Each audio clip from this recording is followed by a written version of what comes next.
Donc on est au pied du Piton Armand sur la commune de Sainte-Anne, donc dans les Hauts-de-Saint-Benoît. On est à 400-450 mètres d'altitude, donc dans l'Est, dans un climat assez humide et assez venteux aussi.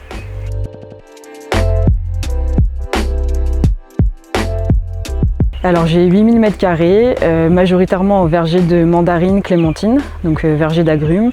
J'ai diversifié aussi avec pas mal d'autres fruitiers. Des fruits rares, des fruits longtemps un peu, du cacao, des palmistes et aussi diversifié en citron pour rester dans les agrumes.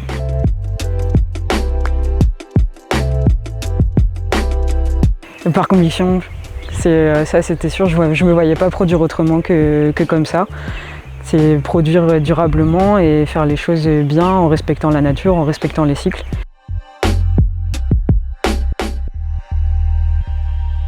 Quand j'étais petite, j'ai grandi en métropole dans une ferme.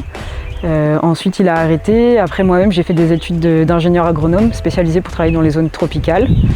Et ensuite, au fur et à mesure de ma carrière, j'ai préféré déjà m'orienter vers la production et puis ensuite faire moi-même plutôt que de faire, on va dire.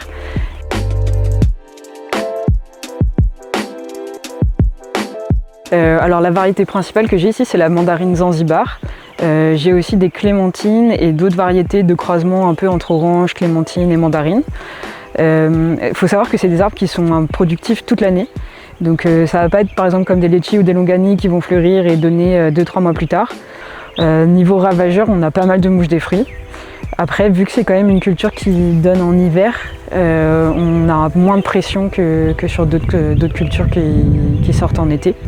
Et ensuite, le deuxième problème qu'on peut avoir, c'est le greening. Donc ça, c'est un virus qui est présent sur tous les agrumes, qui s'est répandu mondialement en fait. On en trouve beaucoup dans le sud de l'île. Ici, pour l'instant, on n'a pas encore été impacté. Donc on espère que ça va durer parce qu'après, ça provoque à long terme la mort du verger.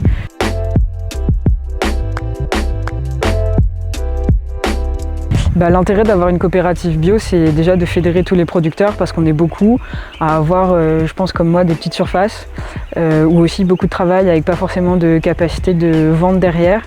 Il faut se rendre compte que faire un marché ou aller vendre sur le bord de la route, ça prend énormément de temps, énormément d'énergie. Donc avoir une coopérative qui s'assure de commercialiser nos produits, c'est très très important. Ça nous permet aussi de nous rencontrer pendant les AG notamment, de savoir qu'on n'est pas tout seul, d'échanger. Et voilà.